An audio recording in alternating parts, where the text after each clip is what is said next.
Hello everyone, কেমন আছেন সবাই? আমি পূজা আর্ট গ্যালারি থেকে বলছি। আজ কি নিয়ে বসলাম বলুন তো? আজ একটি কুর্তি নিয়ে বসলাম। এইবার এই কুর্তিটাতে কি ডিজাইন করব সেটা ভেবেই পাচ্ছিলাম না।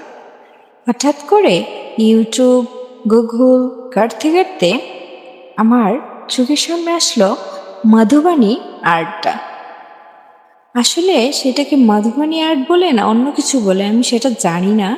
তো আমি মধুবনী আর্ট নামেই সে আর্টটি পেয়েছিলাম। তারপর আমি সার্চ করে এটা সম্বন্ধে জানি এবং তার সৌন্দর্যতা আমার মুগ্ধ করে। তাই আজ নিয়ে বসলাম মধুবনী আর্ট নিয়ে। মধুবনী আর্ট করার আগে আমি পেন্সিল দিয়ে কিছু ডিটেলস এঁকে নিচ্ছিলাম। কেমন লাগছে বলুন তো? ভালো লাগলে অবশ্যই কমেন্টে জানাতে ভুলবেন না। ধন্যবাদ।